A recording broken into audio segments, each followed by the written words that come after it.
அனைவருக்கும் இனிய காலை வணக்கம். சாப்பாடு ரெடி ஆயிடுச்சு. நான் இப்படி தான் கொட்டிட்டு வச்சுருவேன். ஆவி பறக்குதா? இப்படி தான் சாப்பாடு கொட்டி வச்சுருவேன். அப்போ தான் வேர்க்காமல், ஏன்னா வடித்த சாதம், குக்கர் சாதம் கிடையாது. அப்போ தான் வேர்க்காமல் இருக்கும். இவங்களுக்கு ஒரு துணி போட்டு மூடி வச்சுருவோம்.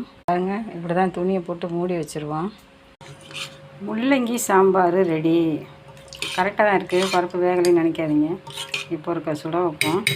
தாளிப்பு வச்சுருவோம்.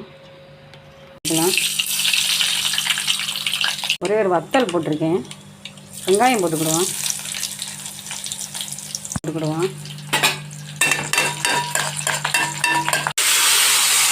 அருமை அருமை.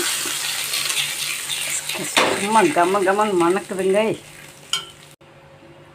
சாம்பாருக்கு சைடிஷ் என்னென்னு பார்த்தீங்கன்னா, சோம்பு போட்டிருக்கேன், வெள்ளைப்பூடு போடுறேன்,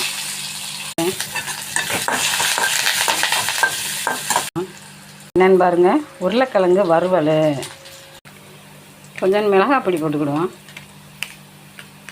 மஞ்சப்பொடி போட்டுக்கிடுவோம்,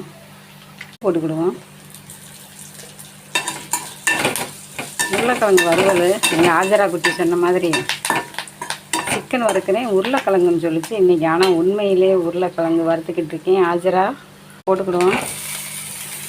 அவிச்சு நறுக்கி வச்சுருக்கேன். முள்ளங்கி சாம்பாருக்கு உருளைக்கிழங்கு சைடிஷ்ஷு. நல்லா உடச்சி விட்டாச்சு. மசியல் மாதிரி கூட வச்சுக்கலாம். வாங்க, யாருக்கெல்லாம் உருளைக்கிழங்கு பிடிக்கும் சொல்லுங்கள் உறவுகளே. ஓகே, வாங்க, சாப்பாடு ரெடி ஆயிடுச்சு. உங்கள் வீட்டில் இன்றைக்கி என்ன ஸ்பெஷல்? அக்கா வீட்டில் இன்றைக்கி முள்ளங்கி சாம்பார், உருளைக்கிழங்கு வறுவல். அப்போதே போடுவான். இது சாம்பாரோட இதை காமிப்போன்னு நினச்சேன், செய்முறையை காமிப்போன்னு. அது லைவ் போட்டிருந்ததுனால ஒன்றும் செய்ய முடியலை. அதனால தான் செஞ்ச பிறகு காமிச்சிக்கிட்டு இருக்கேன். வாங்க, முள்ளங்கி சாம்பார் நல்லா வதக்கி தான் போட்டிருக்கேன். அதான் பாருங்கள், கருப்பாக இருக்குங்க. சப்போர்ட் பண்ணுற அனைத்து நல்ல உள்ளங்களுக்கும் நெஞ்சார்ந்த வாழ்த்துக்கள். இன்று கல்யாண நாள், பிறந்தநாள் கொண்டாடுற அனைத்து நல்ல உள்ளங்களுக்கும் இனி ஹாப்பி பர்த்டே அன்னிவர்சரி வாழ்த்துக்கள். தீர்க்க சுமங்கலி பவ. எங்கே போனாலும் பார்த்து பத்திரமா போங்க. அக்கா வீட்டில் சாப்பாடு ரெடி ஆயிடுச்சு. சாதம், முள்ளங்கி சாம்பார், உருளைக்கிழங்கு வறுவல். ஓகே, பாய்.